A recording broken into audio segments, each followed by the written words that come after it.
Vano Merabishvilis 6 საათიანი სასამართლო პროცესი დასრულდა. ნინო ბურჯანაძე, შალვა ჯანაშვილი და სიმონ ქარჩაიძე ისინი დღეს 26 მაისის საქმესთან დაკავშირებით დაეკითხნენ. მოწმეთაგან ერთ-ერთი ჯანაშვილი შინაგან საქმეთა მინისტრის ყოფილი მოადგილეა. სწორედ მისი დაკითხვის შემდეგ მერაბიშვილმა დარბაზი დატოვა. რა გახდა ამის მიზეზი? დეტალებით ნინო არღულიანი ისაუბრებს პირდაპირ ეთერში.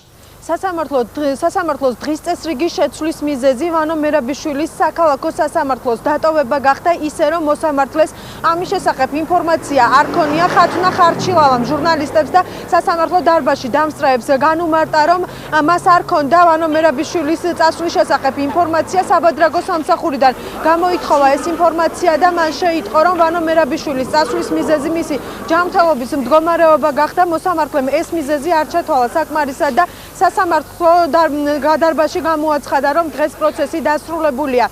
პროცესის დასრულებამდე როგორც ცნობილია დღეს დაიკითხა შალვა ჯანაშვილი ვანო მერაბიშვილის მოადგილე. მან დღეს საზოგადოებისთვის უცნობ დეტალებზე ისაუბრა, მათ შორის ვანო მერაბიშვილის დავალებაზე.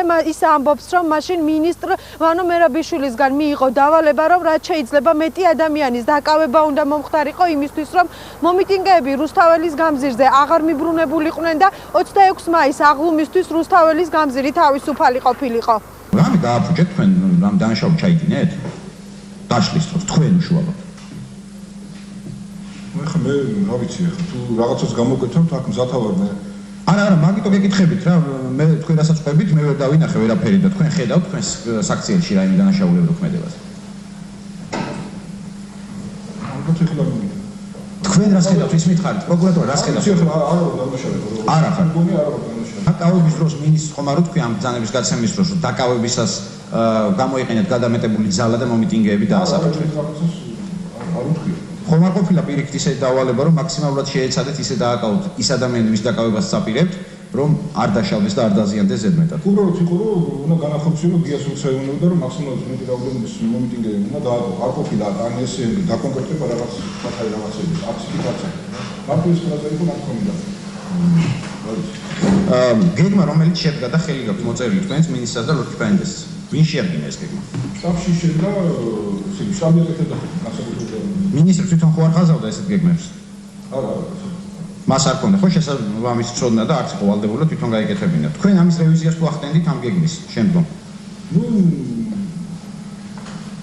ესე პროფესია არც მევალებოდა, მაგრამ შეიძლება უნდა ჩამეხედათ, თუ რაღაცა შესწორნა არის, უნდა ჩამეხედათ. ჩაიხედეთ ამ შემთხვევაში. მე როგორც ამაჩვენეს პროკურატურაში მე ნახე რომ რაღაცა სხვა ფუნქციები ქონდა ამოდებული, იმიტომ რომ დაშლის ის მომენტი არის თავისუფლების მოდმიდან ზემოთ და არ პირიქით. თქვენ ახლა განაცხადეთ ისეთი რამ რომ თქვენ მოაწერინეთ მინისტრ დოკუმენტზე ხელი, რომელიც არის მითითებული აბსოლუტურად სხვა მიმართულებით დაშლა, უამზადად თქვენ დაქვემდებარებაში ყოფნა დანაყოფმა და აღმოჩნდა რომ თქვენ ეს არ ნახეთ და ეხლა ნახეთ პროკურატურაში აბსოლუტურად სხვა მხარეს უნდა დაშლილიყო. ამას რითი ახსენეთ? ჩემი შეიძლება უყურადღება იყო არ დავხედე რა. შალვა ჯანაშვილამდე დაახლოებით 3 საათის განმავლობაში პასუხობდა როგორც ბრალდების, ასევე დაცვის მხარის კითხვებს დემოკრატიული მოძრაობის ლიდერი ნინო ბურჯანაძე. დღევანდელ პროცესს ესწრებოდა 26 მაისს გარდაცვლილი პოლიციელის დედა, რომელსაც ნინო ბურჯანაძემ კიდევ ერთხელ მიუსამძიმრა და კიდევ ერთხელ განაცხადა, რომ ის მზად არის ხელახალი გამოძიება დაიწყოს ამ საქმის.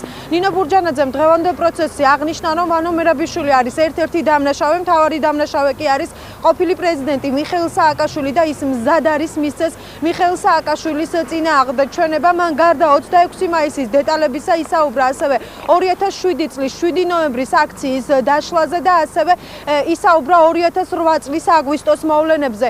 ნინო ბურჯანაძეს მოვლენების ობიექტური შეფასებისთვის დაკითხვის დასრულების შემდეგ მადლობა გადაუხადა ყოფილმა პრემიერ-მინისტრმა ვანო მერაბიშვილმა ასევე ნინო ბურჯანაძის დაკითხვის დასრულების შემდეგ თქვა რომ 2007 წლის 7 ნოემბრის დაშლის ერთ-ერთი ინიციატორი ნინო ბურჯანაძის მეუღლე ანზორ ბიწაძე იყო.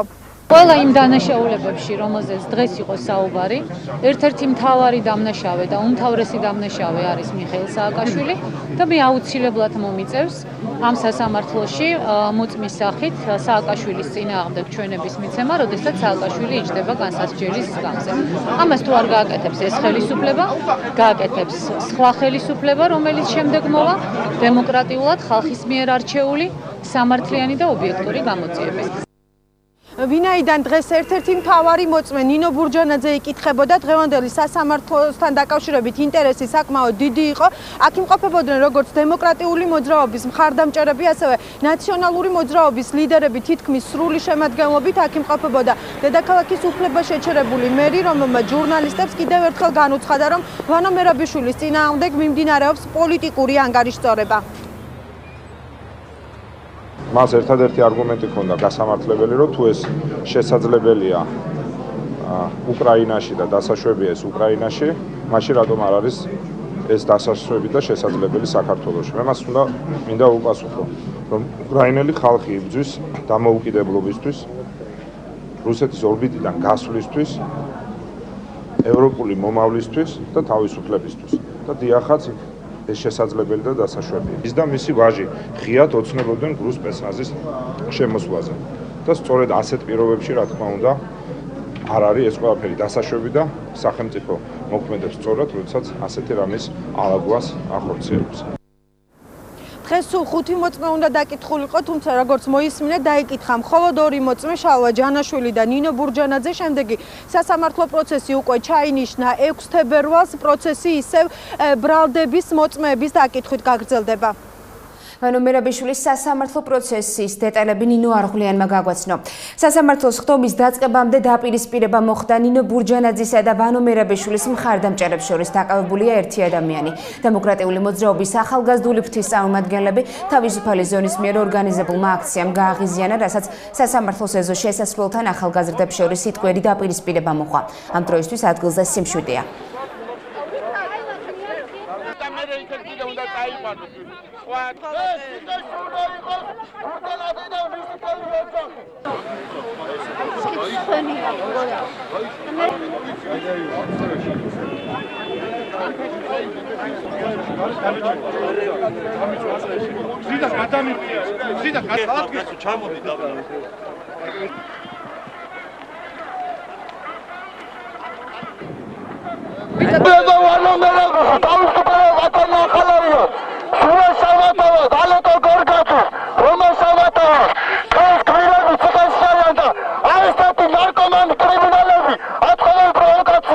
ვანო მერაბიშვილის მხარდამჭერები ვართ. აქ უნდა მოვიდეს ნინო ბურჯანაძე. მისი მხარდამჭერები მოვიდნენ, ჩვენთვის გავართ წყნარად, არაფერს არ ვაშავეთ და დაგვიწყეს ჩხუბი, არ მოწონთ ეს პლაკატი. ჩვენ მოვითხოვთ ვანო მერაბიშვილის თავისუფლებას და ჩვენავაც მივაღწევთ. მოგვივარდნენ მისი პროვოკატორები და დაუწყეს ჩვენ ბიჭოს თავისუფალი ზონის ბიჭოს წიხლების რტყმა, სახეზე ხელის მოკიდება და გინება ფურთხება და ეხლა წაიყვანეს 2 თუ 3 პიროვნება, დანარჩენები აქ დგანან და პროვოკაციას გვწყობენ. არავით არის პროვოკაცია, გამოვიარეთ ჩვეულებრივად. და ნუ მოგვაყენე შეურაცხყოფა სიტყვიერი, რომ პროვოკატორები ხართ, კრიმინალები ხართო და შესაბამისად არაფერი პასუხი იყო სიტყვიერი და ნუ ცდილობდნენ რომ პროვოკაცია მოეწყოთ. ჩვენი მხრიდან არანაირი პროვოკაციას ადგილი არ ქონია, შეგიძლიათ გაიხედოთ მარჯვნიდან და დაინახავთ პროვოკატორები ვინ არიან აქ მოსულები და რისთვის არიან.